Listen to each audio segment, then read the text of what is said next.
Hello everyone! In the previous video we have shown you how to interact with the temp reading chain code by simple transaction invokes and smart contract queries. In this video we're going to explore the CouchDB query possibilities and show you more complex queries. If you use CouchDB as a state database, continue with this video. If LevelDB is your choice, you can still check out how cool CouchDB is for a blockchain ledger, but you will not be able to run the queries. When creating a chain code from scratch, you have the possibility to select the operation query assets by CouchDB query string. This creates a function in your smart contract that you can pass an arbitrary CouchDB selector query, and the chain code will aggregate and return the results based on your search criteria. A CouchDB selector is a JSON object describing criteria used to select records from the database. For demonstration of querying functionalities, we have performed many inserts to our ledger. So let's confirm that in our Hyperledger Explorer for our demo network. The transactions are there, as you can see, so let's inspect one of them. Look at the right set, and we have many records that look like this in our database. To be exact, there are 15 records from 3 sensors and 3 rooms, and we will now perform some more complex queries on those records. For querying, of course, we are going to use our REST API module and our Postman collection, which you can download from ChainRider documentation. Specifically, we will use the query chain code API. If you didn't set up the REST API, take a look at our previous videos. In this one, we will try all the queries from this list. You have noticed inside the query strings that the quotes are escaped. This is because we are sending this selector query as one big string through the query chain code API. Also, do not write new line characters, as the selector string will not be parsed correctly. So let's start with our first query.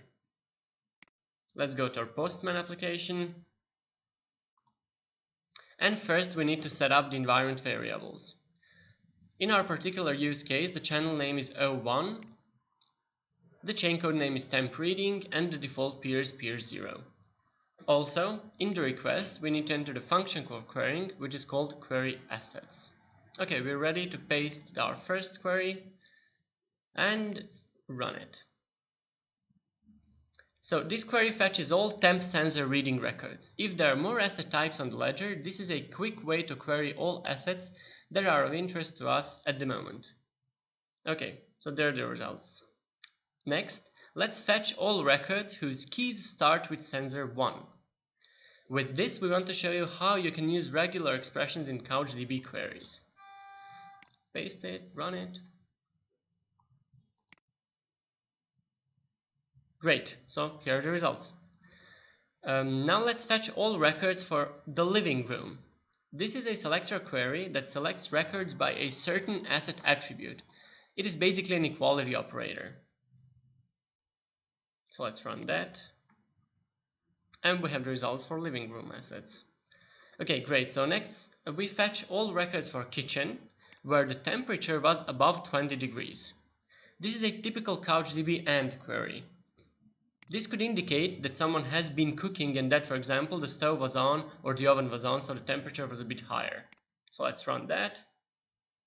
And great. We have 3 or 4 records maybe, but that's okay.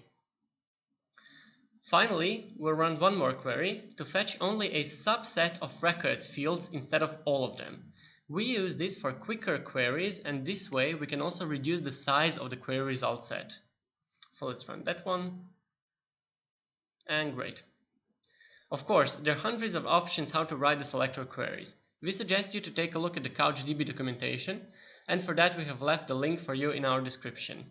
That's all for this tutorial. See you in one of our next videos.